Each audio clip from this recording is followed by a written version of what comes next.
கேள்வி பார்வையாளருக்கு வணக்கம். இந்த நேர்காணலில் நாம் சந்திக்க இருக்கும் சிறப்பு விருந்தினர் அண்ணா மக்கள் முன்னேற்ற கழக பொதுச் செயலாளர் வழக்கறிஞர் பசும்பொன் பாண்டியன் சார். வணக்கம். வணக்கம். கடந்த திமுக ஆட்சியில லாக்அப் டெத் நடந்துச்சு. ஏன் ஆட்சிக்கு வந்தா, அதாவது தாவேக்கா ஆட்சிக்கு வந்துச்சுன்னா லாக்அப் டெத்தே நடக்கான்னு சொல்லக்கூடிய இந்த தாவேக்கா ஆட்சியில கூட தற்போது 4 லாக்அப் டெத் வந்து நடந்திருக்கிறது. முக்கியமாக பார்த்தோம்னா கன்னியாகுமரி நடந்த லாக்அப் டெத் தற்போது வந்து மிகப்பெரிய பேசுக்குள் ஏற்படுத்தி கொண்டிருக்கிறது.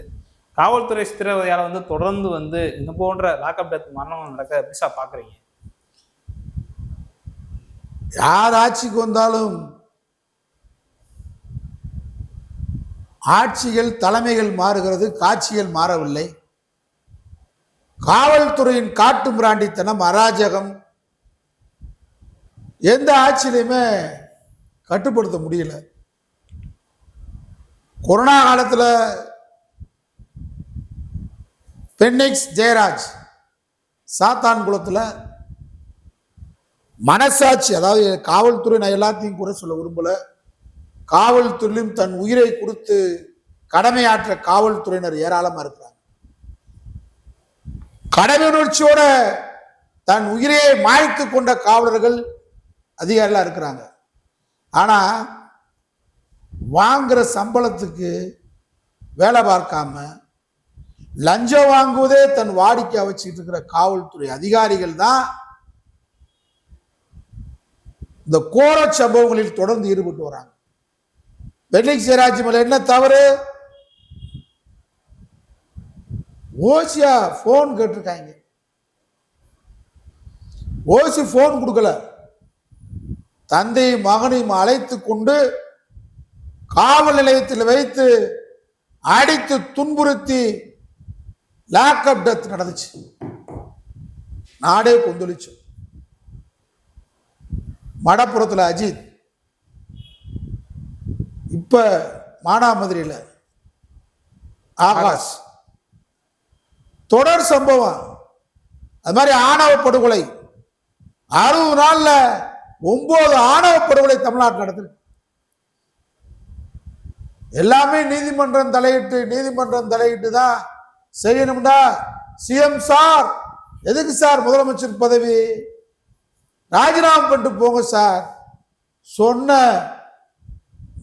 வந்துரு வாயில, உனக்கு மட்டும் வரும் நினைக்காது, எங்களுக்கெல்லாம் வந்தா தாங்க மாட்டேன். செஞ்சு கூட பனையூர்ல இருக்க முடியாது. நீ உனக்கு தான் வருன்ற. 60 நாள்ல 9 பேர் ஆணவப்படுவோடா தற்கூரி ஆட்சியில. நாடாடாது காவல்துறை கையில வச்சிருக்கீங்க. குழந்தைகள் பாலியல் குலத்தின அண்ணா பல்கலைக்கழகத்தில் நடந்ததை 24 மணி நேரத்தில் திராவிட மாடல் ஆட்சியில அன்றைய காவல்துறை கையில் வச்சிருந்த ஸ்டாலின் இந்தியாவிலேயே 24 மணி நேரத்தில் கைது செய்து 60 நாட்களில் தண்டனை வாங்கி கொடுத்த ஆட்சி திமுக ஆட்சி.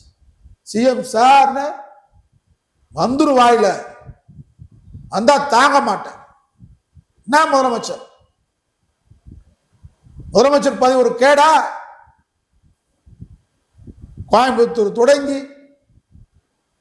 2 வயது குழந்தை தொடங்கி 80 வயது கிளை வரைக்கும் 60 நாள்ல கற்பழிப்பு, கொலை, கொள்ளை. நாகர்கோவில் என்ன நடந்திருக்கு? நாகர்கோவில் பத்திரிகையை திறந்தா எதுவும் பார்க்க முடியல.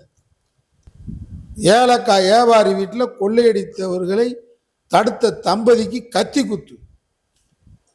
பூரா டிசைனா.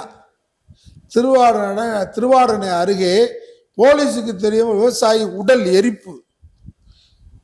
திருப்பத்தூர் அருகே டாஸ்மாக் கடை முன் மக்கள் சமையல் செய்து போராட்டம்.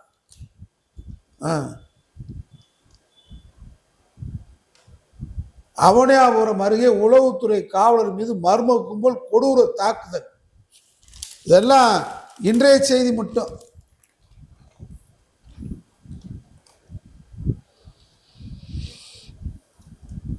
மாணவிகள் மீது தாக்குதல். அதாவது நாகர்கோயில்ல சிறைக்குள்ள அவரே கொஞ்சம் மாற்றுத்திறனாளி. Okay sir. சபரிவர்மன் அவர் பேரு. சிறிய பெட்டி கடை வச்சிருக்காரு. அந்த பெட்டி கடையில் ஏதோ இந்த குட்காவை என்னமோ வித்துருக்காரு போலுக்க. வித்தது தவறு. அதுக்கு என்ன நடவடிக்கை எடுக்க வழக்கு போட்டு உள்ளவை. அவர் மாற்றுத்திறனாக இருந்தாலும் செய்தது தவறு. அதே நேரத்தில் தாவேக்கா நிர்வாகி ஒருத்தர் குட்கா வித்திருக்காரு. எங்க? திருச்சியில, ஈரோட்டில். அவரை உடனே விட்டுறீங்க. தாவேக்கா நிர்வாகி குட்கா வித்தால் தாவேக்கா அமைச்சர் சட்டப்பிழந்து எடுத்து போதை மாத்திரையை நசுக்கி பகிரங்கமா சாப்பிட்டா விட்டுருவீங்க. ஒரு மாற்றுத்திறனாளிக்கு 25,000 ரூபாய். விஜய் அங்கிள் சார், அது ஏற்கனவே வந்து ஒரு மேல் sir. Wrong bro, Vijay wrong bro, this is wrong. ஒரு காவல்துறை என்ன செய்யுது? 25,000 ரூபாய் லஞ்சம் கேட்குது. கொடுக்க மறுத்ததால் அடிச்சு துவச்சு லாக்அப் டெத். என்ன அதுக்கு காரணம்? சட்ட ஒழுங்கு எங்க இருக்கு? சந்தி சிரிக்குது. அஜித், மடப்புற அஜித்துக்கு வந்து நீலி கண்ணீர் விடுத்த விஜய கேட்கிற, நம்முடைய சபரிவர்மன் மரணத்துக்கு யார் காரணம்? முதலமைச்சர் பதவி ஒரு கேடா? முதலமைச்சர் பதவியில் உட்கார்ந்துக்கிட்டு காவல்துறையை கையில் வச்சுக்கிட்டு உங்களால நடக்க முடியலையே, நடத்த முடியலையே. எங்கு பார்த்தாலும் கொலை, கொள்ளை. இதுக்கெல்லாம் தட்டி கேட்டா அவதூறு வழக்கு, மிரட்டி பார்க்கிறது. இந்த லாக்அப் டெத் மூலமா என்ன தெரியுது? லஞ்சம் குறையல. இப்போ எனக்கு வேண்டியவங்க 2 பேரும் காலைல வந்தாங்க. விவோ இறந்த சர்டிபிகேட்டுக்கு 1000 ரூபா. லஞ்சம்லாம் கையெழுத்து போடல. நீங்க வந்து லஞ்சம் கேட்டா எங்க அண்ணன் விஜய்னு சொல்லுங்க. ஓடான்னு புடல் அடிக்கிறான் விவோ. அண்ணனா வேறான்னு கேட்குறான், விஜய் யாரான்னு கேட்குறான். நீ கேட்டிருக்கேன் ஒரு இடத்துல, நான் போய் சொல்லுங்க எங்க அன்கிள்னு கேட்டேன். அன்கிளா? யாரு அன்கிள்? அதான் வேற எங்கேயா வச்சு கையெழுத்து வேணுமா வேணாமா? உனக்கு விதவை பென்ஷன் வேணுமா வேணாமா அன்கிள்? விஜய் அன்கிள் அப்படி கேட்குறாங்க. அன்கிள் ப்ரோ, உன்னை சித்த பண்ணாலும் லஞ்சம் கேட்குறான், விஜய பெரிய பண்ணாலும் லஞ்சம் கேட்குறான். தெரிஞ்சுக்க, இதான் நாடு. இன்னைக்கு சார் தாவேக்கா நிர்வாகி மாம்பாக்கம் ஊராட்சி மன்ற தலைவரே 50,000 லஞ்சம் வாங்கியிருக்காரு. லஞ்சம் வாங்கியிருக்காரு. இந்த வரிசையா இருக்கேன்ட்ட வரிசையா தமிழ்நாடு முழுவதும் நம்முடைய தோழர்கள் ஏன்னா லஞ்சமே ஒழிக்கலனே. என்னப்பா அங்கே பாருங்கண்ணே, என்ன பார்க்க எனக்கு அனுப்பிச்சுட்டு கையும் களவுமா, எங்கு பார்த்தாலும் கையும் களவுமா பிடிச்சி அனுப்புகிறாங்க. குளித்தல் அருகே இளம்பெண்ணுக்கு பாலியல் தொல்லை கொடுத்ததோடு அப்பெண்ணை கடத்த முயன்ற கிருஷ்ணராயபுரம் தாவேக்கா ஒன்றிய செயலாளர் மீது காவல் நிலையத்தில் புகார் அளித்தும் உரிய நடவடிக்கை எடுக்காது ஏன்? காவல்துறையை கையில் வைத்திருக்கும் முதலமைச்சர் விஜய் குற்றஞ்சாட்டிருக்கும் தன் கட்சிக்காரர் மீது நடவடிக்கை எடுப்பதோடு முதலில் தன் கட்சியினருக்கு சுய ஒழுக்கத்தை கற்றுக்கொடுங்கள். கனிமொழி அறிக்கை. சரிங்களா? அடுத்து நாகர்கோவிலை சேர்ந்த மாற்றுத்திறனாளி இளைஞர் சபரிவர்மன் நீதிமன்ற கால் மரணமடைந்ததை கேட்டு அதிர்ச்சி அடைந்தேன். உதயநிதி அறிக்கை. கடலூரில் கேளுங்க, கடலூரில் மாலுமியின் மனைவியுடன் திருமணத்தை மீறிய உறவில், இது வந்து தாவேக்கா தலைவர் எவளியோ அவளிதான் தொண்டை, மன்னன் எவளியோ அவளிதான் மக்கள். தலைவன் காட்டிய வழியில் தான் தொண்டன் இருப்பான். நான் தலைவனை பொதுவாக தான் சொல்றேன், நான் பேர சொல்லல, நான் வழக்கறிஞர், அதனால தெளிவாக பேசணும். இவன் ஒரு தொண்டை, ஒரு கட்சி தொண்டை, இவனுக்கு தலைவன் யாருன்றது நீங்க முடிவு பண்ணிக்கிறீங்க. கடலூரில் மாலுமியின் மனைவியுடன் திருமணத்தை மீறிய உறவில் சகஜம் அவங்க கட்சியில் இருந்த தாவேக்கா வழக்கறிஞர் பெண்ணின் மகனிடம் தகாத முறையில் நடந்து கொண்டதால் கைது. இங்க கடலூர்ல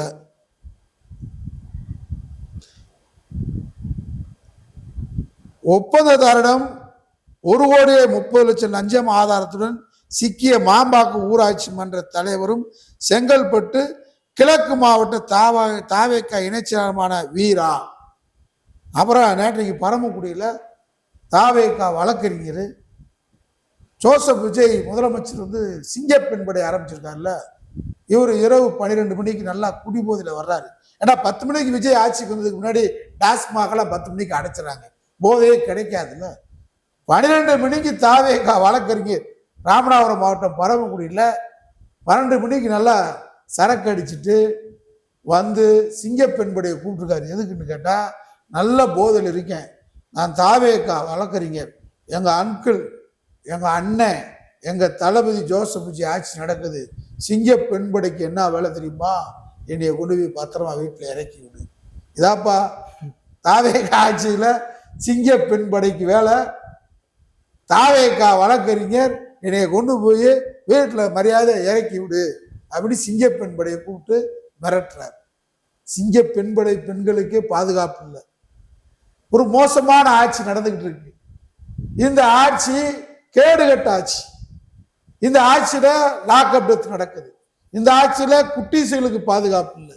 இந்த ஆட்சியில வயதான பெண்களுக்கு பாதுகாப்பு இல்லை. இந்த ஆட்சியில லஞ்ச லாவணியம் ஓடுது, மது எங்க பார்த்தாலும் கிடைக்குது. ஆட்சியே நடக்கல. ஒரு தரிகட்ட கேவலமான ஆட்சி. கேடி ராஜேந்திர பாலாஜி சொல்லியிருக்காரு, ஸ்டாலின் கொஞ்சம் கோவப்படணும் இருக்காரு. கோவப்படணும், இந்த ஆட்சியை தூக்கி எறியணும். நன்றி சார். நன்றி.